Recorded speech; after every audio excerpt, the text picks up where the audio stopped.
আমাদের নবী হযরত মুহাম্মদ সাল্লাল্লাহু আলাইহি সাল্লামকে না সৃষ্টি করলে নাকি আল্লাহ তাআলা কোনো কিছু সৃষ্টি করতেন না, এটা কতটুকু সত্য? এরকম একটা হাদিস আছে, কিন্তু সেই হাদিসকে মুহাদ্দিসগণ, হাদিস বিশারদ, বিশ্লেষকগণ এই হাদিসকে জাল হাদিস হিসাবে চিহ্নিত করেছেন। এর সনদ বিশুদ্ধতার সূত্রে বর্ণিত নয়।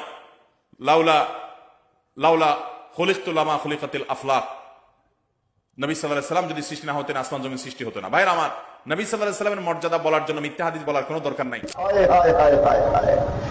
শুধু রশিদ আহমদ গঙ্গুহি রহমতুল্লাহ আলাই ফতোয়ায় রশিদিয়া শুরুতে রাখছেন, অক্ষর মওযু হইতে পারে, কথা অর্থ সহি উঠান ফতোয়ায় রশিদিয়া, ওইখানে লেখা আছে। তো প্রশ্ন করছিলেন এক হাদিসের ব্যাপারে, বলছে শব্দ অর্থ অক্ষরগুলা মওযু কিন্তু অর্থ সহ সহি। লাউলাহু লামা খালাকতুল আফলাকা কুল্লা, যেই নবীর রহমতের ছোঁয়া না আল্লাহ দিলে কিছুই হতো না। এটাই সত্য। আপনি মানেন আর না মানেন, পড়েন কিতাব পড়বেন কোন সময়? সারা রাত্র থাকেন হোয়াটসঅ্যাপে, কিতাব পড়বেন কোত্থেকা? সারা রাত্র থাকেন চ্যাট করতে, কিতাব পড়বেন কোত্থেকা? সব ছাড়েন, কিতাব পড়েন, সব পাবেন। চিনেনই তো না রসুল, আপনি মোহাম্মদুর রসুল্লাহকে আপনি চিনেন না।